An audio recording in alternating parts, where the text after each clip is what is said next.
नमस्कार दोस्तों। इस लेक्चर में हम सेकंड अणुसंख्यक गुणधर्म क्वथनांक का मूल्यांकन के बारे में पढ़ेंगे। पिछले लेक्चर में हमने वाष्प दाब का आपेक्षिक अवनमन के बारे में डिटेल से पढ़ा था।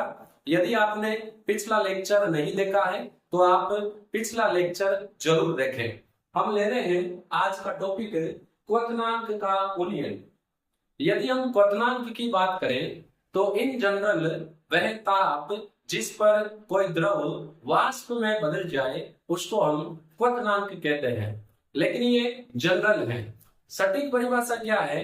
वह ताप जिस पर किसी द्रव का वाष्प दाब वायुमंडलीय दाब के बराबर हो जाए क्वथनांक कहलाता है। क्वथनांक यानी बॉइलिंग पॉइंट पर एक द्रव वाष्प अवस्था में परिवर्तित हो जाता है और उसका वाष्प दाब वायुमंडलीय दाब के बराबर हो जाता है। तो यहाँ पर मैं first of all boiling point की डेफिनेशन लिख रहा हूं। वह ताप जिस पर किसी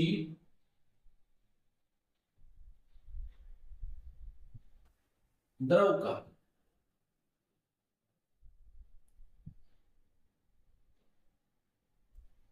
वाष्प दाब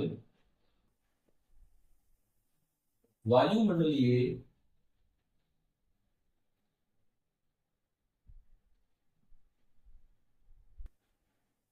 दाब के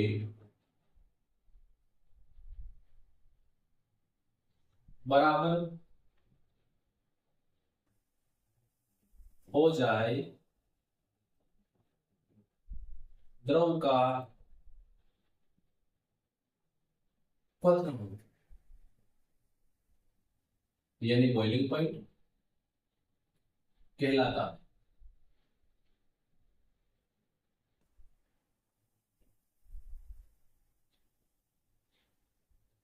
ये तो हमने बात की कि बॉइलिंग पॉइंट होता क्या है। जब हम एक वाष्पशील विलय को वाष्पशील विलायक में मिलाते हैं तो प्राप्त विलयन का वाष्प दाब कम हो जाता है। विलयन का वाष्प दाब वायुमंडलीय दाब के बराबर करने के लिए हमें उसे अधिक ताप पर गर्म करना पड़ता है, क्योंकि जो विलयन है उसका वाष्प दाब कम हो गया है। वाष्प दाब बढ़ाने के लिए हमें उसे अधिक ताप पर गर्म करना पड़ता है, जिसके कारण उसका क्वथनांक बढ़ जाता है। मैं ये लिख रहा हूं, फिर आपको एक्सप्लेन करूंगा कि वो क्या रहा है। हम यहाँ क्या कर रहे हैं? विलय क्या है? एवास्पशील विलय, उसको हमने मिलाया है वाष्पशील विलय।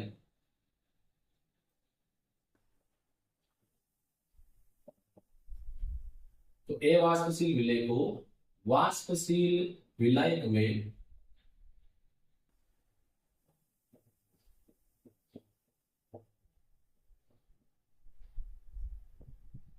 मिलाने पर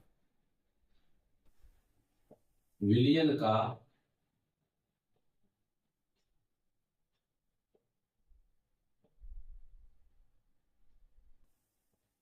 वाष्प दाब कम हो जाता।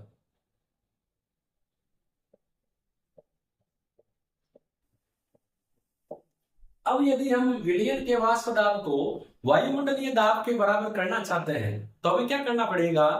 इसे अधिक ताप पर गर्म करना पड़ेगा। विलयन का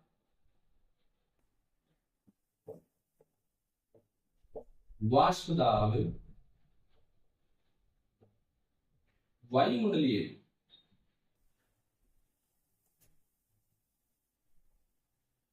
दाब के बराबर करने के लिए इसे अधिक ताप पर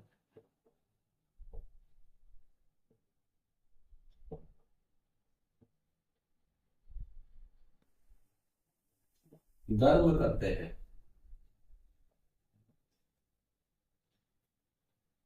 इससे क्या होगा? परिणाम स्वरूप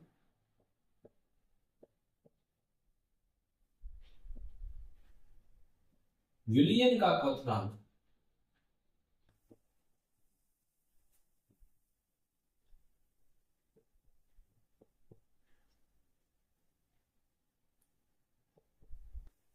बढ़ जाता है। इसे क्वथनांक का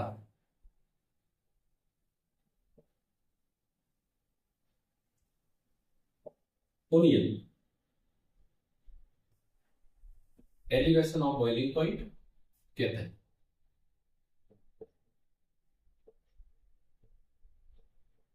इसको आप एक एग्जांपल से समझे। सपोज करो अपने पास प्योर सॉल्वेंट वाटर है और वाटर का बॉइलिंग पॉइंट होता है 100 डिग्री सेंटीग्रेड। यानी 100 डिग्री सेंटीग्रेड पर जल का वाष्प दाब वायुमंडलीय दाब के बराबर हो जाता है।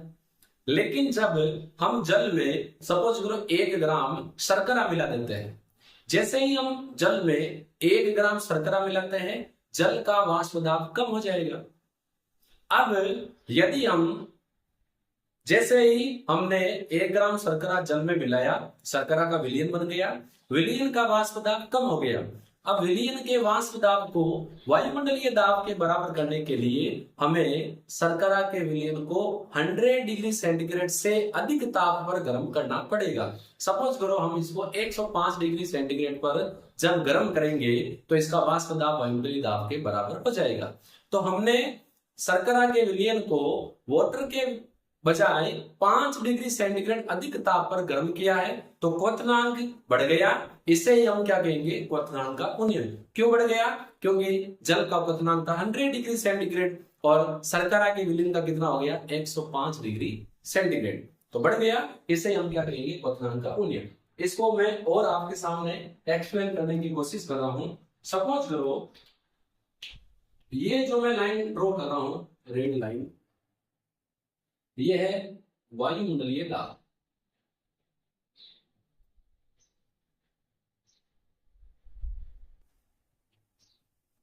यानी किसी विलयन या यूं कहें किसी विलाय को वाष्प अवस्था में बदलने के लिए, यानी क्वथनांक बिंदु तक पहुंचने के लिए उसके दाब को वायुमंडलीय दाब के बराबर करना पड़ेगा। अब क्योंकि विलयन का वाष्प दाब कम है, तो हम विलयन के वाष्प दाब को यहां ड्रॉ कर देते हैं।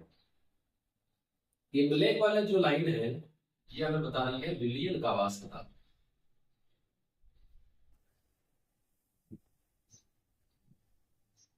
कम है, विलय का वाष्प दाब विलयन के वाष्प दाब से अधिक है, तो इसको हम अलग पेन से ड्रॉ कर देते हैं। ये है विलय का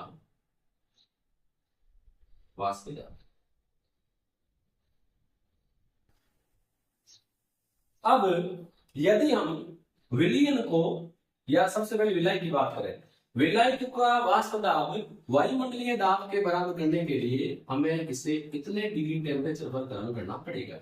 लेकिन यदि हम विलयन का वाष्प दाब वायुमंडलीय दाब के बराबर करना चाहें तो हमें इसे इस रेंज से, डाउन वाली रेंज से लेके यहां तक गर्म करना पड़ेगा। विलयन को हम इतना एक्स्ट्रा टेम्परेचर दे रहे हैं, तो विलयन के वाष्प दाब को वायुमंडलीय दाब के बराबर करने के लिए हम विलय की तुलना में इतना अधिक ताप पर इसको गर्म कर रहे हैं। क्योंकि विलयन को विलय की तुलना में अधिक ताप पर गर्म कर रहे हैं, इसीलिए विलयन का क्वथनांक बढ़ जाता है। इसे क्वथनांक का उन्नयन कहते हैं। किसके कंपैरिजन में? विलय के। विलय की तुलना में विलयन का क्वथनांक बढ़ जाता है, इसलिए क्वथनांक में उन्नयन कहते हैं। अब देखो मैं आपके सामने एक ग्राफ खींच रहा हूं, इसको आप थोड़ा ध्यान से समझें।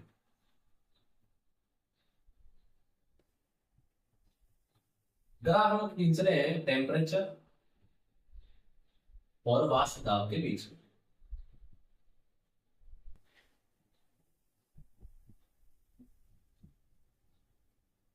मान लो ये पॉइंट जो है ये विलायक का है। अब जैसे जैसे हम विलायक का ताप बढ़ाएंगे वैसे वैसे वाष्प दाब बढ़ेगा, जैसे जैसे ताप बढ़ाएंगे वैसे वैसे वाष्प दाब बढ़ेगा। और एक पॉइंट ऐसा आएगा जब इसका वाष्प दाब वायुमंडलीय दाब के बराबर हो जाएगा। इसको मैं लाइन से ड्रॉ करूंगा। ये वायुमंडलीय दाब है, सपोज लो 1 atm। एटीएम का मतलब होता है एटमॉस्फेरिक वायुमंडलीय दाब। ये जो लाइन मैंने ड्रॉ की है ये किसके लिए है? विलायक।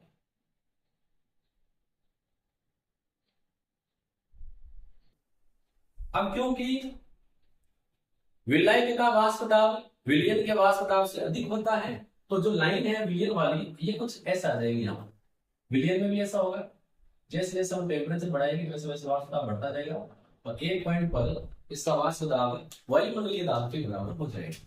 ये नियम है।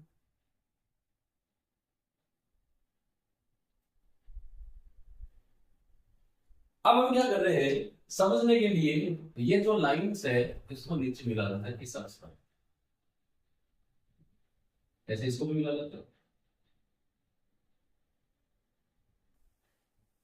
यहां पर ये जो है ये हमें बता रहा है टीबी, यानी विलयन का क्वथनांक, और ये जो पॉइंट है ये हमें बता रहा है विलायक का क्वथनांक टीबी नोड। इनके बीच का जो ये डिफरेंस है ये हमें बता रहा है क्वथनांक में उन्नयन डेल्टा टीबी। देखो ग्राफ हमें क्या बता रहा है, जब हम वाष्प दाब और ताप के बीच में ग्राफ खींच रहे हैं तो एक तो में ग्राफ ये बता रहा है कि विलयन वाली लाइन यहाँ टच कर रही है, इसीलिए विलयन का क्वथनांक अधिक है, और विलायक की लाइन यहाँ टच कर रही है तो विलायक का क्वथनांक कम है। सेकंड है, यदि हम एक फिक्स टेम्परेचर करें, फिक्स टेम्परेचर का मतलब है मान लो मैंने कहा ये ताप, ये वाला, इस लाइन में जब हम ऊपर बढ़ाएंगे तो सपोज ये यहाँ कट कर रही है और ये कहाँ कट कर रही है यहाँ, थोड़ा सा ध्यान से सुनिए। इस लाइन ऊपर बढ़ाया तो विलयन वाली यहाँ कट कर रही है, विलायक वाली यहाँ कट कर रही है, तो विलायक वाली लाइन ऊपर कट कर रही है, इसको इस साइड मिलाएंगे तो ये यहाँ पर आ गई है विलयन का वाष्प, सॉरी विलायक का, और इसको इस अक्ष पर मिलाएंगे तो ये यहाँ आ रहा है। वाष्प दाब किसका ज्यादा है? विलायक का। तो ये ग्राफ हमें ये बता रहा है कि दिए गए ताप पर या एक निश्चित ताप पर विलायक का वाष्प दाब विलयन से अधिक होता है, ये भी हमें ये ग्राफ बताता है। अब देखो हम सपोज कर रहे हैं, ग्राफ आपके आराम से समझ में आ गया होगा। विलायक का वाष्प दाब अधिक होता है, विलयन का वाष्प दाब कम होता है, लेकिन क्वथनांक विलयन का अधिक है और विलायक का कम है। यदि सपोज करो विलयन का बॉइलिंग पॉइंट क्वथनांक P व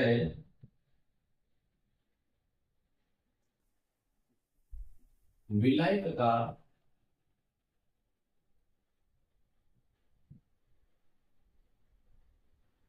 क्वथनांक टीबी नोड है तो क्वथनांक में उन्नयन या क्वथनांक का उन्नयन delta T P for boiling point. तो क्वथनांक उन्नयन क्या होगा, जो ज्यादा है उसमें से कम को घटा दो तो विलयन का ज्यादा है टीबी, इसमें से माइनस कर दो विलायक का टीबी नॉट। क्वथनांक में उन्नयन अनुषंग गुणधर्म है और तनु विलयनों के लिए क्वथनांक में उन्नयन मोलकता के समानुपाती होता है। तो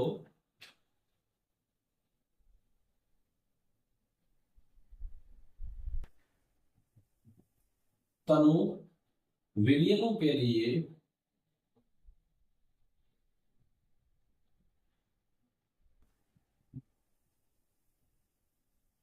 क्वथनांक में उन्नयन मतलब बढ़ना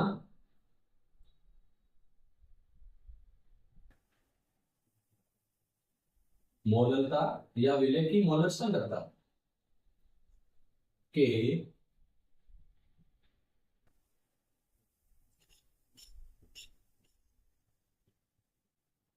समानुपाती होता है। तो जो डेल्टा टी बी है क्वथनांक में उन्नयन ये डायरेक्टली प्रोपोर्शनल होगा एम के, एम फॉर मोलरिटी। जब समानुपाती का निशान हटाएंगे तो आएगा delta T B equal to K F गुणा एम। के एफ क्या है? मोलल उन्नयन स्थिरांक या क्वथनांक उन्नयन स्थिरांक। तो यहां पर के एफ क्या है? क्वथनांक या मोलल उन्नयन स्थिरांक।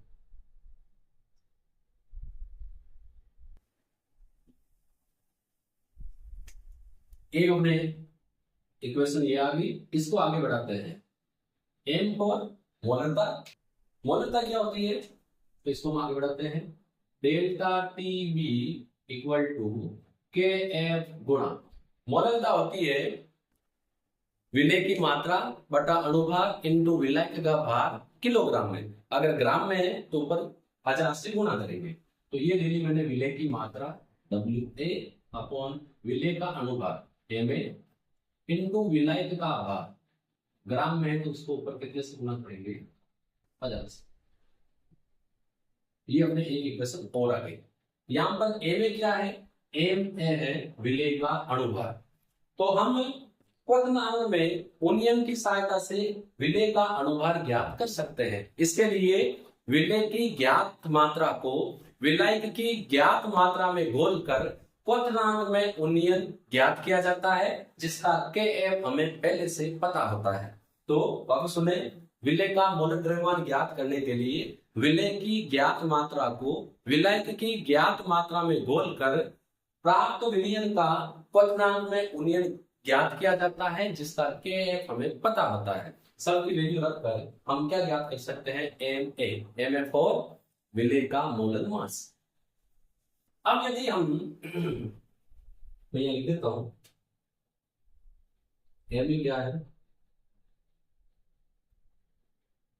विलेय का मोलर मास अणुभार आणविक द्रव्यमान।